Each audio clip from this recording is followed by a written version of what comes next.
Hey guys, what's happening? El Stevo here, bringing you the first in a 4-part series. Really excited for this. Just watched the first episode. Hype ting. This is amazing. It's 25 to 10 in the morning here in the UK. Luke Cage, everyone. The new Netflix series, Marvel's Luke Cage. Just watched episode 1, Moment of Truth, and damn, what a start. Like I said, I'm going to bring you a 4-part series. I'm going to review quickly episode 1 for you right now. Then I'm going to do episodes 2 to 7, 7 to 12, and then I'm going to do the finale in the 4th video.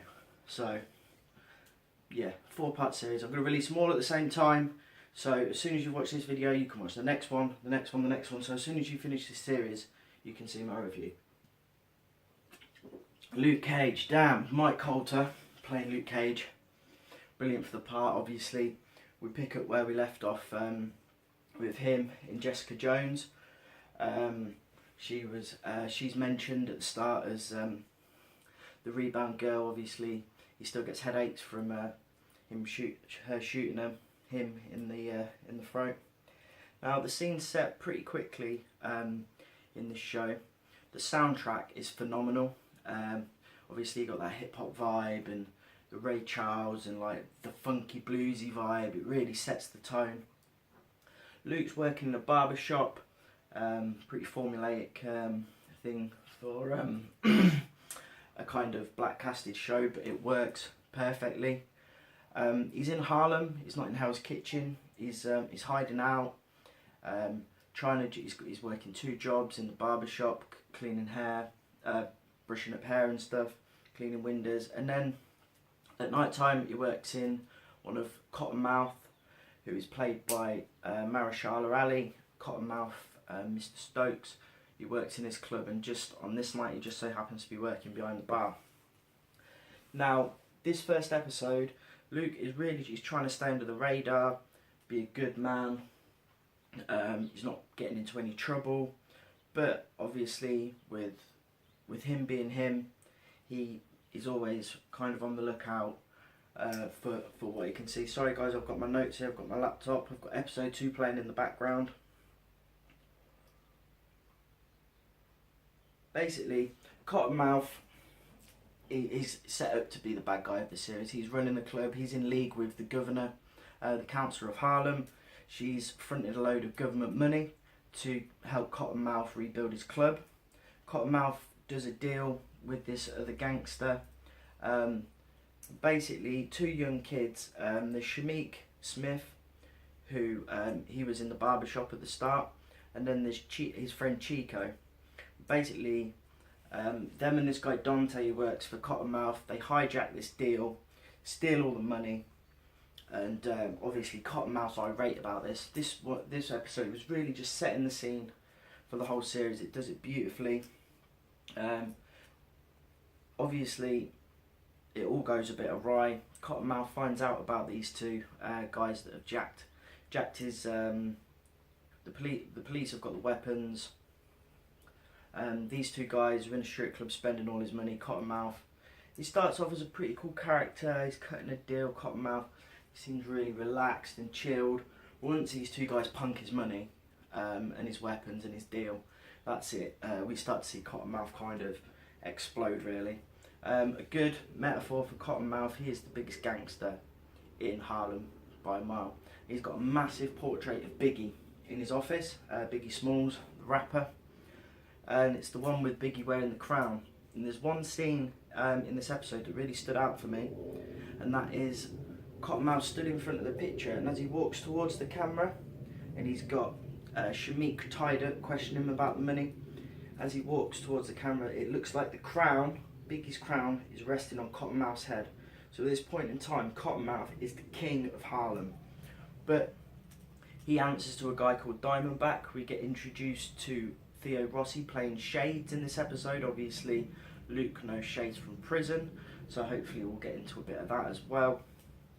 That basically Cottonmouth goes absolutely savage on Shameik, starts slapping him like a little bitch. then Shamik, he doesn't say anything to his credit.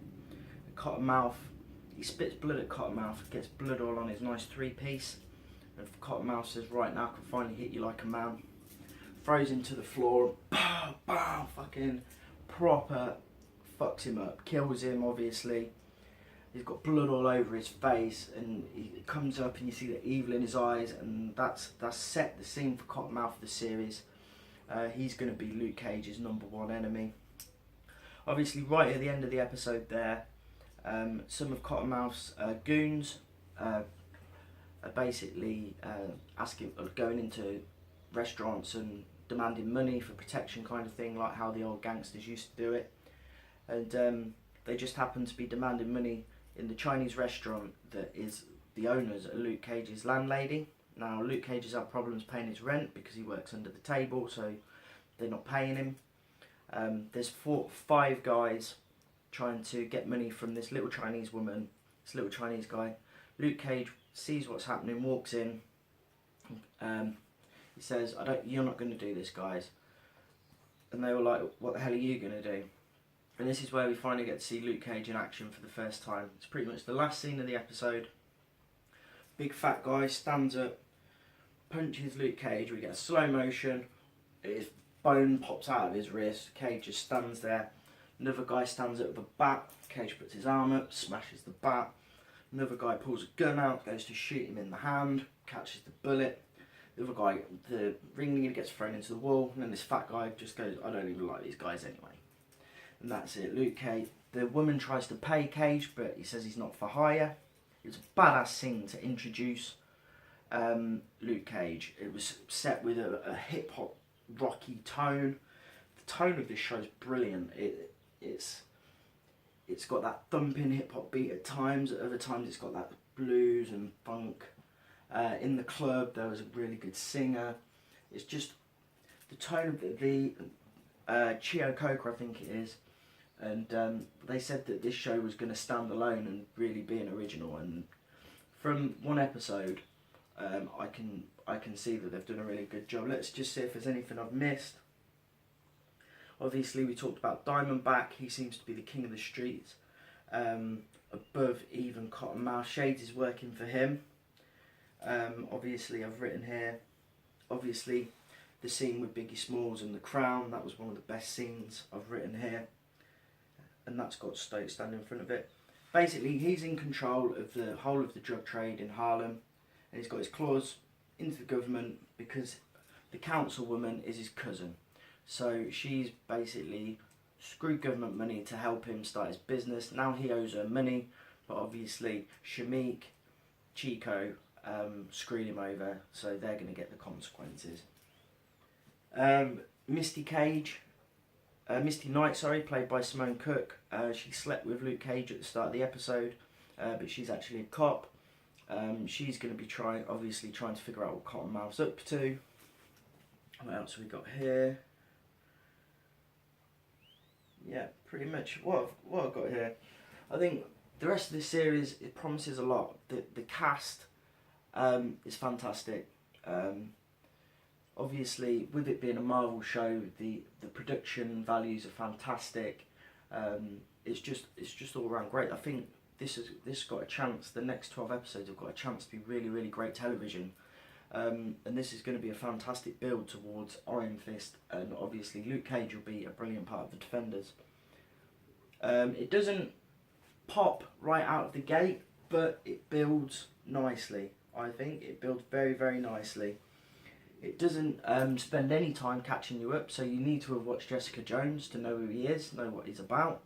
That's absolutely fine because I know you're all fans anyway. But he's an interesting character overall. Talented actor. I think this has got potential. Obviously, this is part 1 of a 4-part series, so you can watch my review of episodes 2 to 7 right after this if you want to. See you there, guys. Peace.